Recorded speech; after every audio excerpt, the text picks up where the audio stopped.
Pairwise fundamental laws already hide a crucial limitation.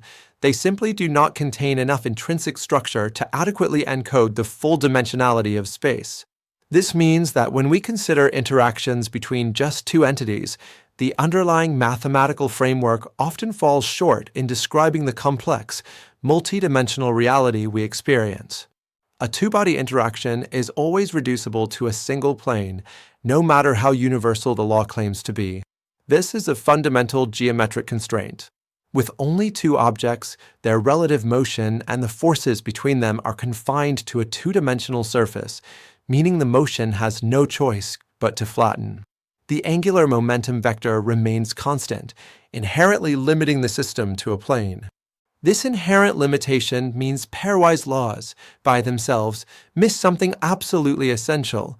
They do not generate spatial depth. They cannot reveal or explain why the world fundamentally has three dimensions. The concept of a third dimension, providing depth and volume, is simply not an emergent property of these simplified interactions. Only when a system involves three or more interacting bodies do we truly enter a new and profoundly different regime. At this point, the inherent planarity of two-body systems breaks down. Angular momentum exchanges become non-trivial and far more complex, no longer confined to a single plane. New degrees of freedom suddenly matter, allowing for motion and interactions in all three spatial dimensions. At that critical point, the theoretical framework is forced to introduce a variety of contextual parameters. These include constraints, effective potentials, and stability conditions. These parameters implicitly encode the three-dimensional character of classical space, providing the necessary scaffolding for a more complete description of reality.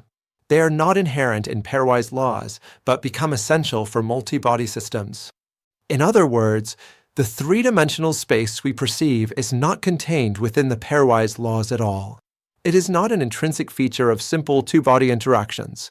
Instead, it emerges only once interaction complexity crosses a critical threshold, specifically when the two-body symmetry collapses due to the presence of additional interacting entities. This transition is key to understanding spatial depth. Ultimately, depth is not revealed by simplicity. It does not arise from the most basic interactions. Instead, it appears only when reality becomes complex enough to inherently require it, when systems involve enough interacting components to break simple symmetries and manifest the full richness of three-dimensional space.